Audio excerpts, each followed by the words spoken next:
Hello, beautiful friends. Welcome back to 365 Days of Love and Miracles with A Course in Miracles. My name is Arlene Geres, and I am so glad that you are here. Please remember to listen right until the very end, because we have a special treat for you. And if you enjoyed today's video, please click like and subscribe down below, because this helps others to find us on YouTube.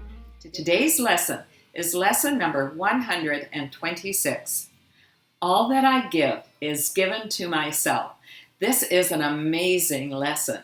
I love the concept. Whatever I give to you, I am giving to myself 1,000-fold.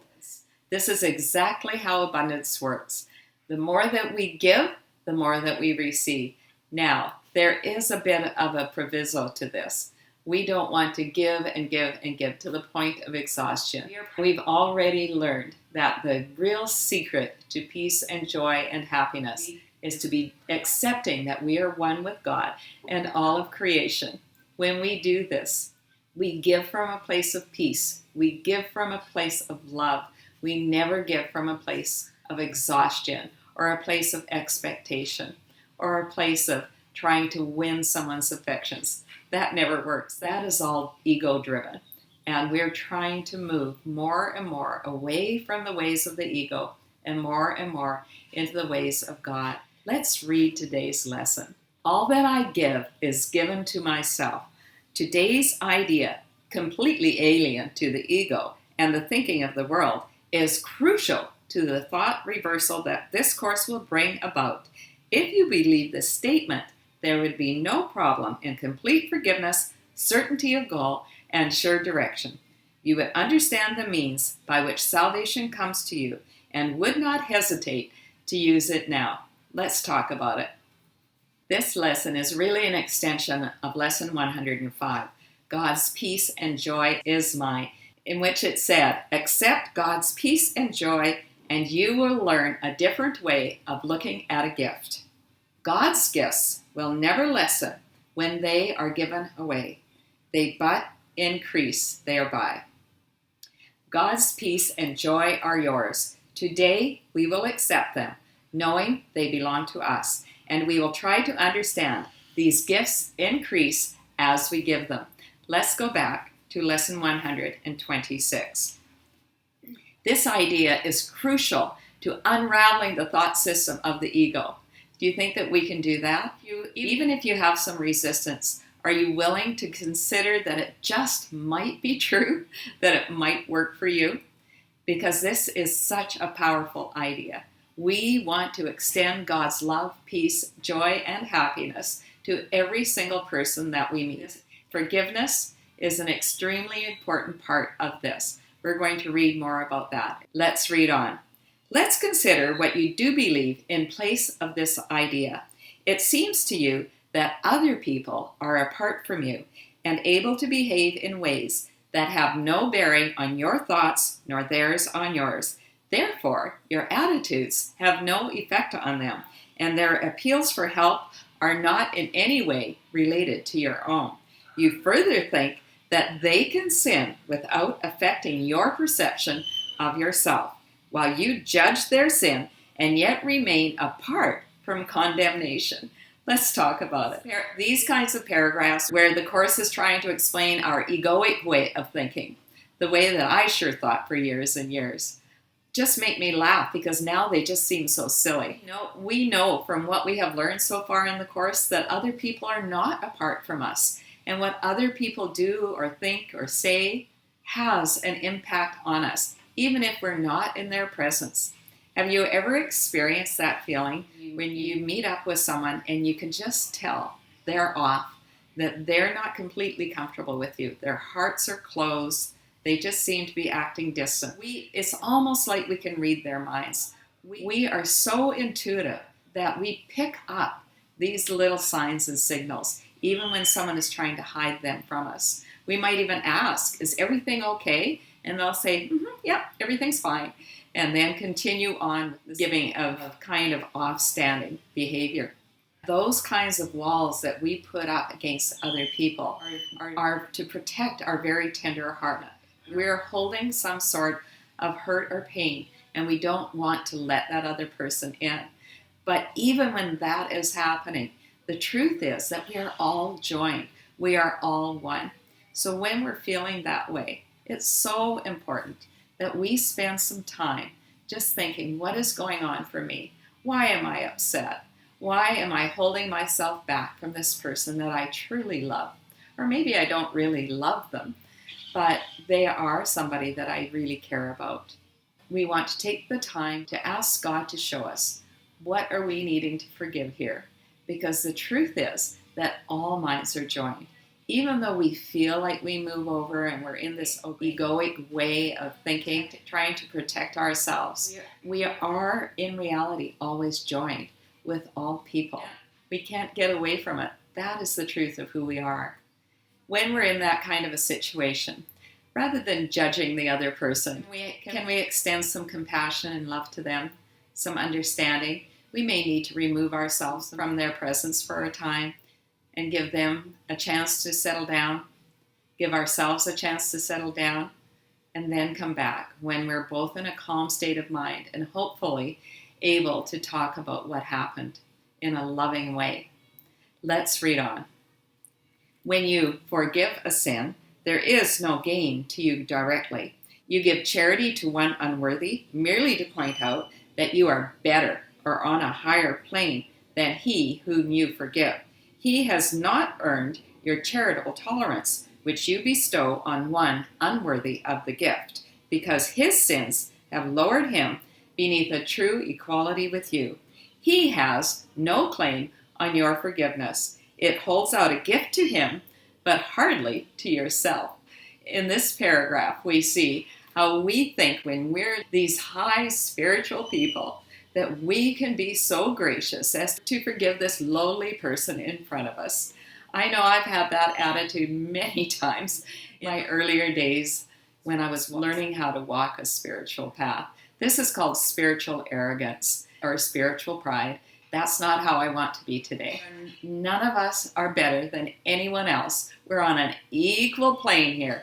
We are all one in God's mind. There is no difference between you and me. I am not in a position to judge another human being. I really try to stay out of judgment today. Let's read on. Thus is forgiveness basically unsound, a charitable whim, benevolent yet undeserved, a gift bestowed at times, at other times withheld. Unmerited, without withholding, it is just, nor is it fair that you should suffer when it is withheld. The sin that you forgive is not your own. Someone apart from you committed it, and if you then are gracious unto him by giving him what he does not deserve, the gift is no more yours than was his sin. If this be true, forgiveness has no grounds on which to rest dependably and sure. It is an eccentricity in which you sometimes choose to give indulgently an undeserved reprieve, yet it remains your right to let the sinner not escape the justified repayment for his sin. Think you the Lord of heaven would allow the world's salvation to depend on this? Would not his care for you be small indeed if your salvation rested on a whim? Let's talk about it.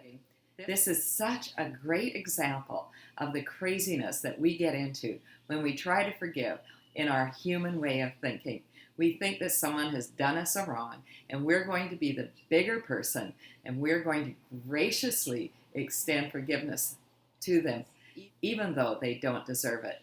This is all of the ego, my friends. When we are walking with God, when we are seeing with God's eyes, and when we're loving with God's heart, there is no need for forgiveness. We don't even notice other people's mistakes. We don't judge. We only live in love.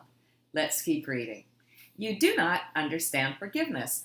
As you see it, it is about a check upon overt attack without requiring correction in your mind. It cannot give you peace as you perceive it. It is not a means for your release from what you see in someone other than yourself. It has no power to restore you unity with him to your awareness. It is not what God intended it to be for you. Not having given him the gift he asks of you, you cannot recognize his gifts and think he has not given them unto you. Yet would he ask you for a gift unless it was for you? Could he be satisfied with empty gestures and evaluate such petty gifts as worthy of his Son? Salvation is a better gift than this, and true forgiveness, as the means by which it is attained, must heal the mind that gives, for giving is receiving.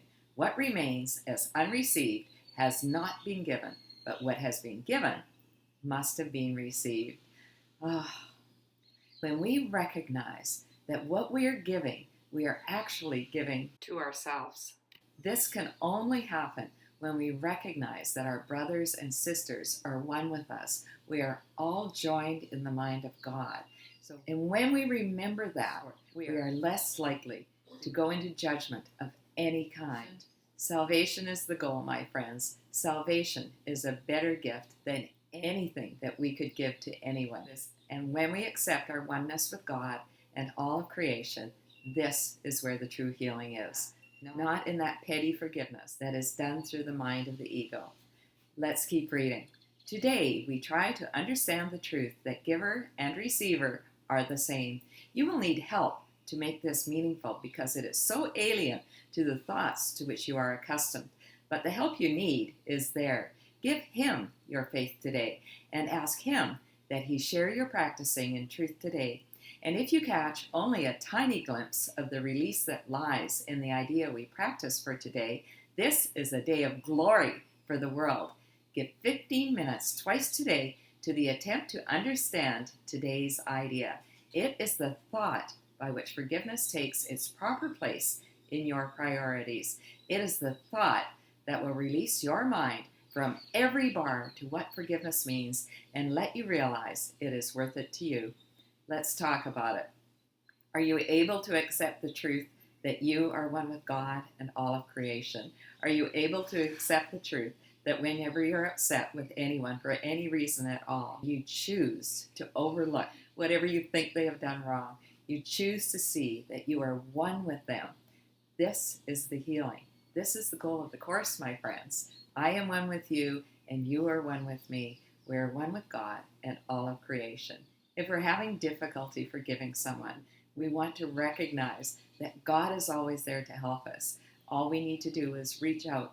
And when we reach out to God in faith and trust that he is going to help us over that bridge of forgiveness, taking us from the world of the ego to the world of love, he is there for us. He is always there. And we have a promise that if we catch only a tiny glimpse of the relief that is going to be given to us when we practice forgiveness, this is a day of glory for the world. Isn't that a beautiful thought? If you would like to close your eyes, the rest of today's reading is a beautiful meditation. Let's take a deep breath.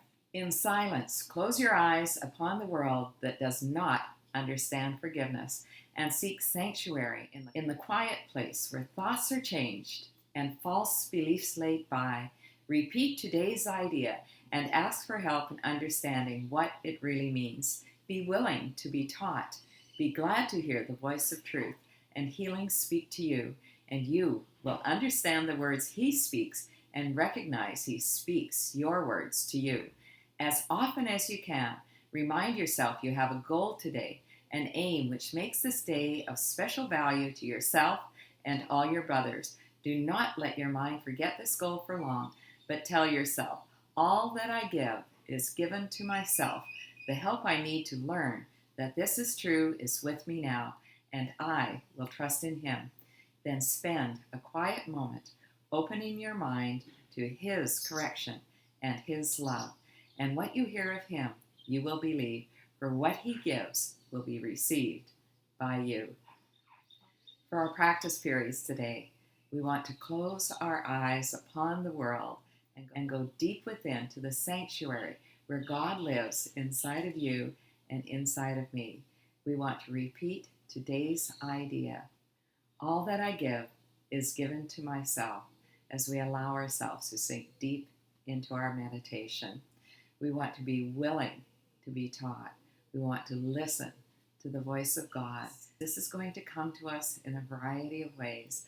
often it's just that still, quiet voice that is deep inside of every single one of us. For our hourly practice periods, often in between, and especially if we're upset for any reason at all, we want to continually remind ourselves of today's idea. All that I give is given to myself. And we take a minute or two to just bring ourselves back to this quiet place inside of ourselves. You might want to write the little prayer down so that you have it handy throughout the day. All that I give is given to myself. The help I need to learn that this is true is with me now, and I will trust in Him. Thanks so much for listening right until the end, my friends. If you enjoyed today's video, please share the love. Tell others about these videos. Encourage them to start at lesson 1 and only do 1 lesson a day. Are you ready for our special treat? Look at this beautiful guy. He's not going to let me get too close to him, so I'm trying to keep a respectful distance, but he's just so beautiful. Look. I think he might be looking for something to eat for breakfast. Let's just see what he does.